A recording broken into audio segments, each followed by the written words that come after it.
Hello, Jeanette. I'm still recovering from a massive hangover after torturing myself with the bane of my existence, that being Fan Fuck Up 4. But since we've got a brand new Superman movie on the horizon, I thought I'd skip ahead to James Gunn's first official DC outing, The Suicide Squad. I'm still planning on reviewing the rest of the other DC universe in release order, but I wanted to get this one out of the way since it's one of my top favorite films in this universe. Top 3 to be exact, behind Wonder Woman and Zack Snyder's Justice League. Released on August 5th, 2021, which, funny enough, is the same date that the other Suicide Squad movie released in 2016, The Suicide Squad is directed by James Gunn, who most famously directed the Guardians of the Galaxy trilogy and Superman. It is a standalone sequel to 2016's Suicide Squad. It takes place after Birds of Prey, which followed Harley Quinn moving on from the Joker after he breaks up with her. Now, Birds of Prey, I will talk about after I review Aquaman and Shazam. The Suicide Squad is the second film in the other DC universe to be given an R rating after Birds of Prey, not counting the Ultimate Edition of Batman v Superman or Zack Snyder's Justice League. And despite this film being set in the other DC universe, the events of this film, as well as the first season of Peacemaker, are mentioned in the first season of Creature Commandos. The Suicide Squad follows a group of incarcerated criminals who become part of Task Force X, or the Suicide Squad, and are sent to the South American island of Corto Maltese, a location briefly mentioned in Tim Burton's Batman from 1989. Their mission is to destroy all traces of Project Starfish, which is referring to Starro the Conqueror, an adversary of the Justice League in the comics who goes up against the Suicide Squad in this film. Returning from 2016 Suicide Squad are Margot Robbie as Harley Quinn, Joel Kinnaman as Rick Flag Jr., son of Frank Grillo's Rick Flag Sr. from Creature Commandos, Superman, and the second season of Peacemaker. There's Jai Courtney as Captain Boomerang, and Viola Davis as Amanda Waller, director of Argus, and runs the Task Force X program. Viola Davis will later return to the role in Black Adam, and will voice an animated version of the character in Creature Commandos.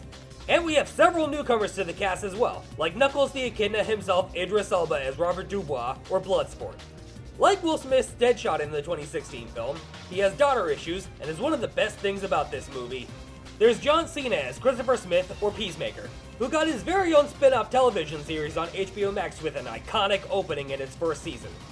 The first season of Peacemaker, I will possibly cover in an unscripted discussion video, kind of like what I did with Creature Commandos, but it is an absolute blast. Just as violent and vulgar as the Suicide Squad, and it explores the character of Peacemaker a bit more. And it's one of the best HBO Max original series next to Creature Commandos. There's Nanaue, or King Shark, voiced by Rocky Balboa himself, Sylvester Stallone, a man-eating shark-human hybrid who I would imagine will be Aquaman's worst nightmare. Abner Krill, or Polka Dot Man, played by David Dastmalchian.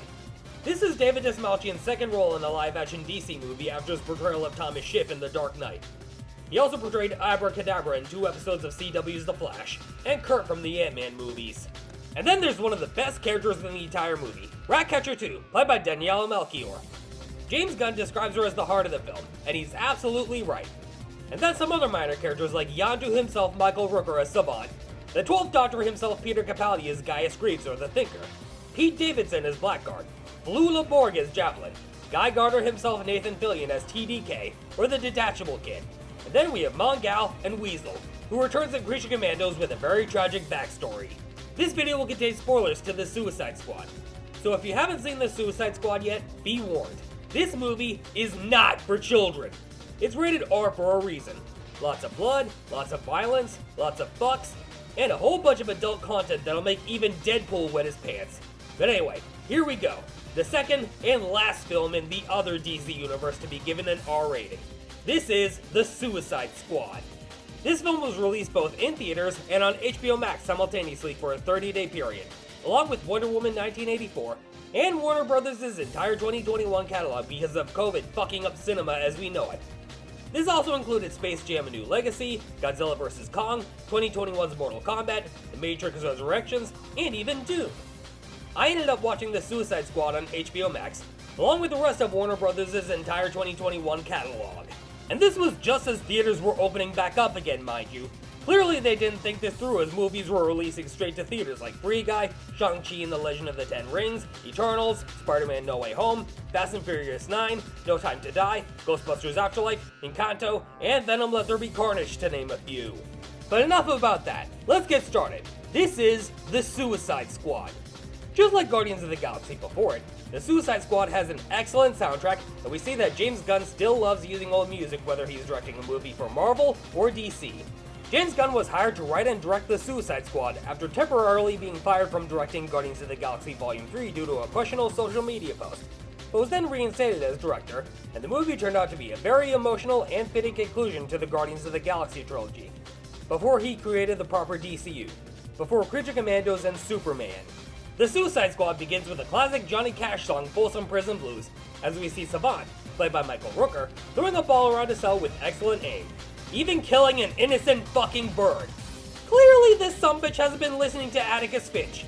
You can shoot all the Blue Jays you want if you can hit him, but it's a sin to kill a mockingbird! Now this film handles licensed songs better than the 2016 Suicide Squad by a long shot, mostly because of the way James Gunn used licensed songs in Guardians of the Galaxy. The songs had meaning and purpose in Guardians of the Galaxy, and the same can be said about the Suicide Squad. And that's why the Suicide Squad blows 2016 Suicide Squad out of the fucking water. Not only are the events of the 2016 Suicide Squad not acknowledged, but they don't even mention the events of Birds of Prey either. Probably for the better, because Birds of Prey was not a great film. And when I eventually get up to that one, you'll see why.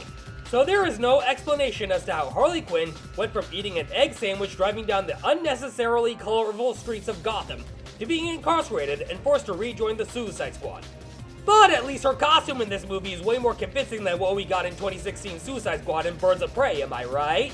So not only does Harley Quinn's costume get an upgrade, but so does her fucking vocabulary. Because like in Birds of Prey, she says fuck left and right as if she were Deadpool, or Eric Cartman, or Homelander, or Ellie from The Last of Us, or even Colin Farrell's Penguin in HBO's The Penguin miniseries. Ahem, aren't you forgetting someone? I don't think I am. Don't fuck with me, David. Unlike my counterparts from the games, movies, and TV shows, I am a fucking potty mouth in the Sonic and Seanic series.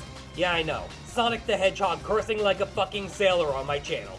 And despite my abundant uses of that word on my channel, I still classify my videos as PG-13. Well, except for Scourge of Darkness and Seanic's Invisible Scars. Those projects are classified as R, or TVMA, however you want to put it. Now can I get back to reviewing the Suicide Squad, please? Sorry, David. Now, where was I? Oh yes, Amanda Waller, played once again by Viola Davis, sends Task Force X on a top-secret mission in exchange for reduced sentences. And if they step out of line, the explosives injected in their necks will be detonated in an R-rated bloody explosion, which happens to Savant in the opening scene as he deserts the mission. And unlike what happened with Slipknot in 2016 Suicide Squad, this detonation results in a gory, bloody mess of a head explosion, as if it were triggered by Victoria Newman from The Boys. I don't know what's more graphic, the Suicide Squad or The Boys. Neither of them are for children, that's for fucking certain, but I would say The Boys because of all the graphic nudity and explicit imagery. And Billy Butcher's favorite word being C-U-N-T. A word that I will absolutely never use on this channel under any circumstance. Otherwise, this channel will be demonetized. And unlike the previous attempt at making a Suicide Squad movie, the jokes in this movie land. Mostly because this is the same director who gave us... I only ask one thing. That your high priestess tell him the name of the man what sealed his fate. Taserface.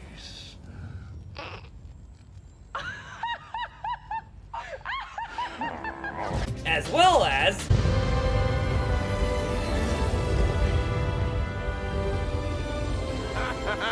What?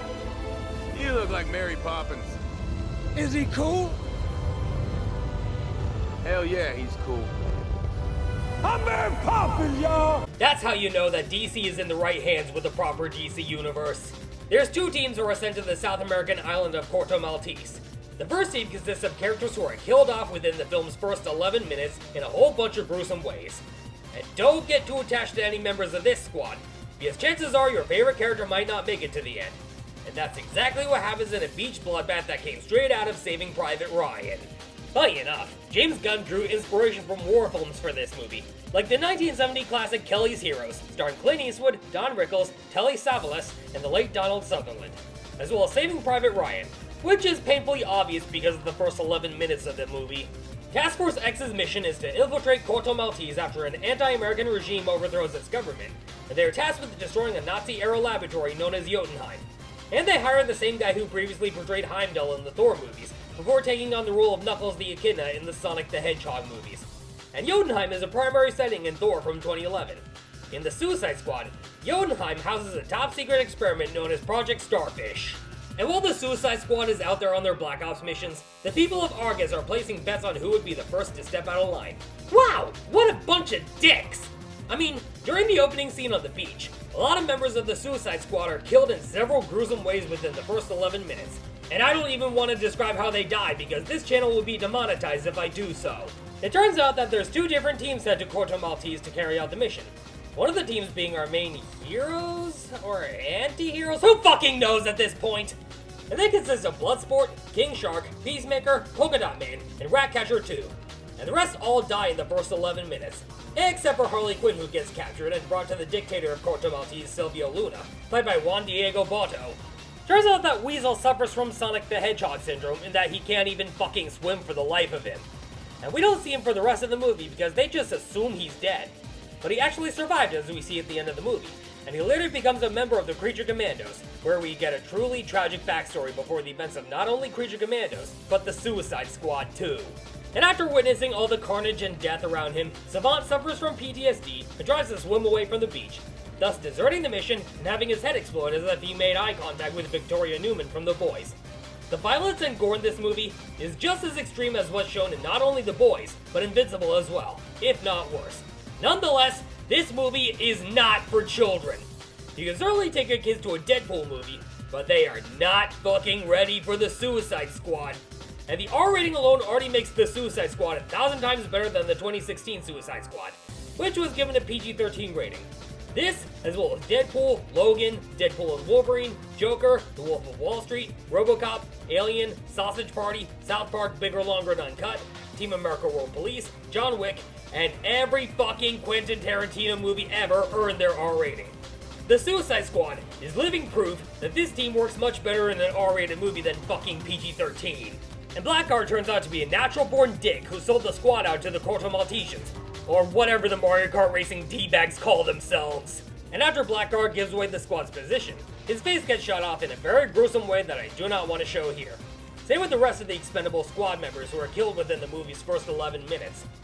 We then cut to a different part of Corto Maltese with the other team, consisting of Bloodsport, Peacemaker, King Shark, Ratcatcher 2, and Polka Dot Man, who are the main focus of the film, while the first team served as a sacrificial distraction. What I love about the Suicide Squad is that we get to explore the characters more than what we got in the previous attempt at a Suicide Squad movie in 2016. 3 days before the Corto Maltese mission, we are introduced to our set of protagonists for this movie, starting with Bloodsport, played by Knuckles the Echidna himself, Idris Elba. Bloodsport has the same kind of daughter issues that Deadshot has, but they are two different characters. Bloodsport was in prison for putting Superman in the ICU with a kryptonite bullet, and they're obviously referring to Henry Cavill and not David Cornsweet. And this is where I question this movie's official place in the DCU timeline. They mention Project Starfish in Creature Commandos, and the events of Peacemaker Season 1, but according to James Gunn, the Suicide Squad in Peacemaker Season 1 exists as a rough memory, if you will, of events that transpired in the true DCU, rather than the other DC universe. Meaning that Jason Momoa and Ezra Miller's cameos at the end of Peacemaker Season 1 are meaningless compared to the appearances of Isabella Merced and Nathan Fillion as Hawkgirl and Guy Gardner in Peacemaker Season 2. Peacemaker, played by John Cena, is a ruthless, jingoistic killer who believes in achieving peace at any cost. While his character isn't really explored in this movie, he ended up getting his own television spin-off series complete with an arsenal of superpowered helmets, a pet bald eagle named Eagly, and he swears his fucking mouth off like Homelander in The Boys. Hell, even Peacemaker appears as a DLC character in Mortal Kombat 1 along with Homelander and Omni-Man. Bloodsport was blackmailed by Waller in exchange for not sending his daughter to prison. He has a technologically advanced suit that he can use to create gadgets and transforming weaponry. He goes from being a bit of an asshole to a true leader in the final battle against Starro the Conqueror. Polka Dot Man, played by David Dastmalchian, is practically an experiment gone wrong wearing a suit covered in polka dots. He's definitely one of the dumbest villains in the comics, along with Condiment King as seen in the Lego Batman movie. But James Gunn wanted to turn him into a tragic character. In this movie, he is infected with an interdimensional virus by his mother, a mad scientist who worked for Star Labs, in an attempt to turn him into a superhero. This kind of virus develops into colorful balls of acid under his skin that cause him pain, unless he either uses them as polka dot weapons or pukes them up. He even has visions of everyone around him as his mother, before he's crushed to death by Starro. Pablo! You see who that is? Huh? It's your mom!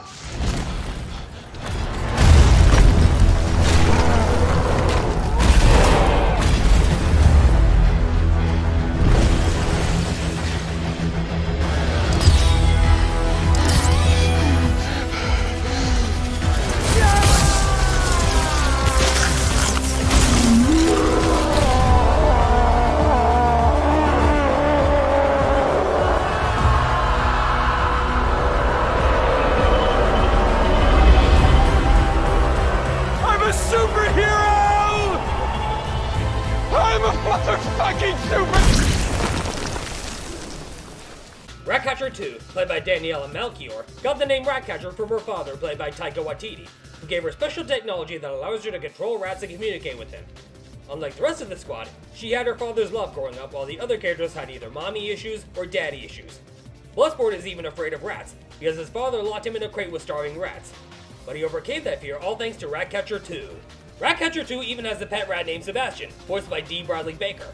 Had they gotten Patton Oswalt to voice a rat in this movie, then the rats would be cooking gourmet meals left and right in a live-action remake of Ratatouille that nobody asked for. And in that way, where King Shark, voiced by Sylvester Stallone, is very lonely and wants to connect with other people, but can't due to his appearance. If he so much as runs into Roy Scheider, Robert Shaw, and Richard Dreyfuss, then someone's gonna need a bigger boat.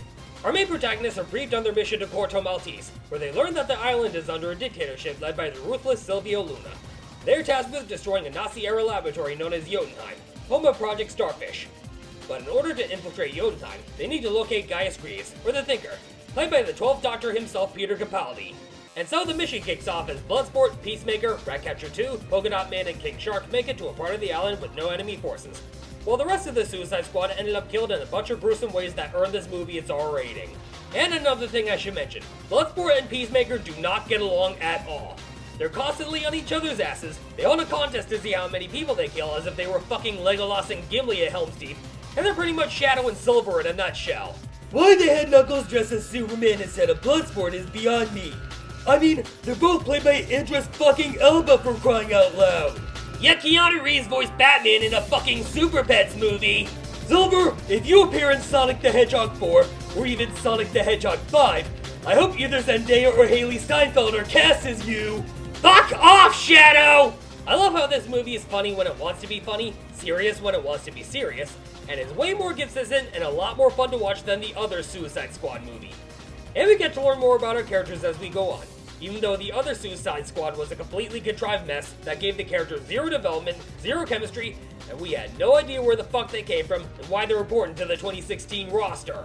And following the gruesome bloodbath on the beach, Javelin, played by Flula Borg, gives Harley Quinn his javelin so she could use it throughout the second half of the movie, right before she gets captured. Rick Flag Jr. also runs away from the beach and is met by a group of rebels, led by Alice Braga, who previously portrayed Dr. Cecilia Reyes in The New Mutants. And so, Waller sends the remaining members of Task Force X to find Flag where they believe he's being held prisoner.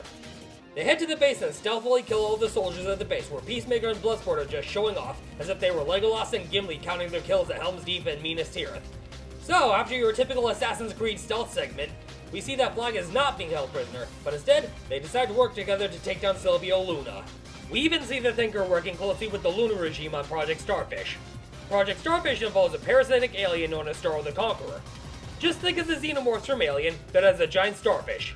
It sends out smaller alien starfish that attach themselves to people's faces, like the facehuggers from Alien. And as soon as the starfish is attached to your face, you're fucking dead. But on the plus side, Starro the Conqueror's spawn don't burst out of people's chests like the chest bursters from Alien. The Thinker is able to control Starro, and has been experimenting on it for 30 years. As for Harley Quinn, she's given a red dress that she wears for the rest of the movie because of course Margot Robbie was cast as Barbie. And she is brought to Luna himself, who just got out of a hot tub and stole Seanic's white bathrobe. Which I'm totally not happy about. Neither am I, Seanic. Neither am I. Every time a male character on screen is wearing a white bathrobe, all fingers point to me. But I'm not going to question it any further. Otherwise, this video will go on longer than it needs to. And so it seems that Luna and Harley get into an R-rated relationship, all while we hear Whistle for the Choir by the Fratellis. Harley is even brought into a sanctuary with exotic birds. Too bad they're not the birds of prey, am I right? God damn it, Barb! And this R-rated relationship between Harley and Luna means she's fully moved on from Jared Leto's horrendous take on the Joker. And we don't have to put up with that sumbitch ever again. Well, that is before he was cast as fucking Morbius. I'm sure the guy's a good actor, but comic book movies are just not for him. But I am looking forward to seeing him in Tron Ares, a film I plan on reviewing on my channel this October. Luna then asks Harley to marry him, before he monologues about sacrificing families, including children, to Project Starfish. And so, she shoots him in the chest with a flintlock pistol, and he bleeds out and dies. And she's shocked to find out there was a bullet in the gun. This movie is rated R for a reason, folks. And then, Harley gets captured and tortured by the Mario Kart racing D-bags. With the rest of the squad, they are looking for the Thinker, who hangs out at a nightclub in the center of Corto Maltese. and they work together with Alice Braga, all while Polka Dot Man has hallucinations of his mother who infected him with the interdimensional virus that gave him his condition with the polka dots. And they meet Milton, who dies in the climax of the film, and it becomes a running joke. Has anyone got eyes or ears on any more? They killed Milton! Milton was still with us? Where did you think he was? I don't know. I thought he stayed back with the bus. What was Milton gonna do? He was helping us! Who's Milton? What? I don't remember any Milton. Fuck! He has been with us the whole time! Somebody named Milton has been with us the whole time. Yes! I don't think so. I think I would have noticed if a guy named Milton's been with us. It's not a very common name. I don't think I've ever even met Milton. Are you messing around right now? He was a really nice guy, and he sacrificed himself to help us. And now look at him. He's dead. Oh, that guy, Milton. The squad then head into the heart of Corto Maltese and they find a nightclub where they wait for the Thinker so they can use them to gain access to Jotunheim to destroy Project Starfish. While the comms are down, Waller still has eyes on everything. And there's a scene where Ratcatcher 2 talks to Bloodsport about her father, played by Taika Waititi, who taught her how to communicate with and control rats. And this scene alone is why Ratcatcher 2 is the best character in the squad, and why she's the heart of the movie. Mantis herself, Palm Clemente, makes an uncredited cameo as a dancer in the nightclub scene. It's one of those blink and you'll miss it cameos. So while the squad gets drunk and has fun, they run into the Thinker just as the soldiers arrive to fuck shit up. Flag, Peacemaker, and Bloodsport get captured by the soldiers, while Polka Dot Man and Ratcatcher 2 escape with the Thinker. And while they're being transported, they learn that our very own Harley Quinn is still alive, and is being interrogated and tortured by Luna's second-in-command General Suarez. And so the three escape and regroup with the others, but before they go to Jotunheim, they need to rescue Harley first. We then get an epic escape sequence where Margot Robbie actually did her own stunts involving Harley using her feet to grab the keys to her shackles and murder everyone in sight in good old R-rated fashion. All while we hear Just a Gigolo, or I Ain't Got Nobody, sung by Louis Prima, who, fun fact, provided the voice of King Louie in The Jungle Book in 1967. Now you know. And when I say this movie is not for children, I fucking mean it.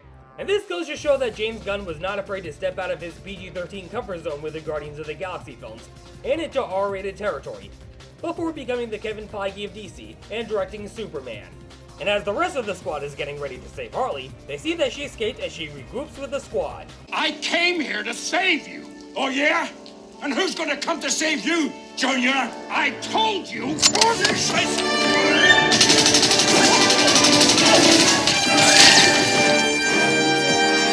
Don't call me Junior. With Harley rejoining the squad, they finally make their way over to Jotunheim, and we get one of the best shots in the movie involving the squad walking through rain. After Harley makes an R-rated comment about rain that I don't want to play here, as it will result in my channel being demonetized. The squad begins to plant explosives around Jotunheim to get it to crumble to the ground along with Project Starfish. They split into two teams. Harley, Bloodsport, and Polka Dot Man continue setting explosives, with King Shark running off, while Flag, Peacemaker, and Ratcatcher 2 follow the Thinker, where they come face to face with Starro the Conqueror. As the Thinker brings Flag and Ratcatcher 2 down to the cellar, we see a bunch of test subjects and prisoners who are completely under Starro's control with its spawn attached to their faces like the facehuggers from Alien. Meaning that Starro is way too much for the Justice League to handle, so they have the Suicide Squad take care of it. The Thinker reveals to Flag and Ratcatcher 2 that the American government played a part in Project Starfish and brought Starro to Earth. The American government secretly funded experiments on it for decades, using political enemies and Corto Maltesians as test subjects. The Corto Maltesians have been using Project Starfish to strengthen its rule, and it's revealed that Waller sent the Suicide Squad to cover up American ties to Project Starfish. Outraged, Flag threatens to leak evidence of the project to the press, until we learn of Peacemaker's true intentions. He was under orders from Waller to ensure the cover-up of Project Starfish, and things quickly go tits up when the explosives are set off early, because of Polka Dot Man firing polka dots in a panic. This results in Starro escaping and ripping the Thinker's fucking limbs clean off, before he can have the chance to regenerate from Peter Capaldi, to Jodie Whittaker, to David Tennant's 14th Doctor, to Ncuti Gatwa. Peacemaker and Flag get into an intense fight, and it results in a Mortal Kombat fatality where Peacemaker impales Flag in the heart, and Flag's last words are, Peacemaker. What a joke. words that would later haunt him in the first season of the Peacemaker series. And this is why Frank Grillo's Rick Flag Sr. wants Peacemaker's head in the second season, to avenge the death of his son. which is canon to the new DC universe thanks to Creature Commandos. Ratcatcher 2 takes the drive as Flag dies, and Peacemaker tries to kill her to prevent the evidence from being out in the open. And then, as Jotunheim comes crashing down, Bloodsport shoots Peacemaker in the neck with a small bullet, seemingly killing him. But at the end of the movie, he survives because he got his own spin-off television series on HBO Max with 2 seasons, each set in a different DC universe. But 8 minutes prior to Peacemaker killing Flag, the rest of the squad are sending explosives when Polka Dot Man sets them off prematurely with his polka dots. And this is where Milton is killed, and it turns into one big fucking joke. King Shark runs off and finds a bunch of mutated sea creatures who attack him. And as Jotunheim crashes to the ground, Starro escapes and goes on a murderous rampage killing people by releasing its facehuggers and attaching them to their faces. All while the rebels led by Alice Braga take back Corto Maltese from its oppressive government. Waller tells the squad that their mission is complete, but they decide to take part in one final battle against Starro, which will defy Waller's orders. But before she can detonate the explosives in their heads, she gets knocked the fuck out by one of her associates so that the squad can be heroes. And this is where Bloodsport becomes a true leader in a fight to make the Suicide Squad more than just incarcerated criminals, but honest-to-God heroes. And in this final battle against Starro, Polka Dot Man is squished to death. I'm a superhero! I'm a motherfucking super... Oh my god! They killed Kenny! You bastard! Starro proves to be a really tough opponent that not even Superman or the Justice League are brave enough to take on. So how did the Suicide Squad ultimately take down Starro? By having Harley pierce a hole in its eye, and having Ratcatcher 2 use the city's rats to eat it up from the inside, in good old R-rated fashion. And so, the day is saved, and the Suicide Squad is praised as heroes. Bloodsport blackmails Waller into releasing him and the rest of the squad, and dropping his daughter's charges in exchange for keeping the evidence of America's involvement in Project Starfish confidential. And so, the squad is airlifted out of Corto Maltese. Bloodsport and Harley become friends following the death of Flag, and Bloodsport is seen petting Sebastian the Rat, and that's the end of the movie. Or is it? Not only do we see that Weasel survived the opening of the film prior to joining the Creature Commandos, we also get a post-credit scene showing Peacemaker surviving being shot by Bloodsport, leading up to the first season of the Peacemaker spin-off television series, and that's the end of the movie. I'm giving the Suicide Squad a 10 out of 10. Unlike the 2016 film before it, the Suicide Squad was a total blast from start to finish. And what better director to helm the Suicide Squad than James fucking Gunn?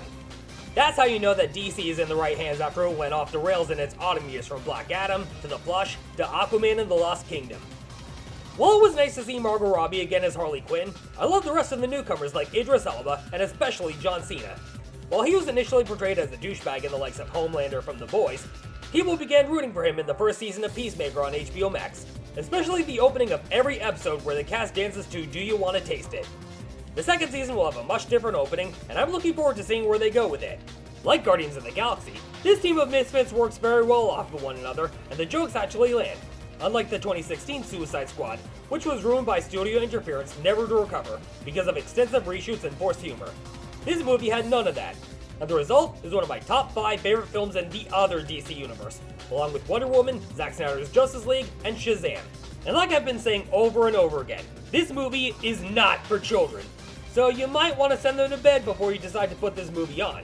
It's violent, it's bloody, it's gory, and there are fucks galore. And dare I say, Deadpool's gore is tame compared to the Suicide Squad, but nowhere near as extreme and excessive as Invincible and The Boys. All in all, the Suicide Squad is a blast from start to finish. It completely ignores the events of 2016 Suicide Squad and Birds of Prey, which greatly benefit the movie. And I'm glad that it got mentioned in Creature Commandos, and it makes me even more excited to see where the proper DC universe goes with Superman, Peacemaker Season 2, Lanterns, the new Supergirl movie, and the upcoming Clayface movie. It's funny when it wants to be funny, it's serious when it wants to be serious, and it's just an absolute blast from start to finish. And it's the last hit in the other DC universe, before it ended with a whimper with Black Adam, Shazam Fury of the Gods, The Flush, Blue Beetle, and Aquaman and the Lost Kingdom. Stay tuned for Sonic and Shonic's review of Superman coming soon, as well as my upcoming reviews of How to Train Your Dragon and the Fantastic Four First Steps coming soon. Till then, I'll see you all next time.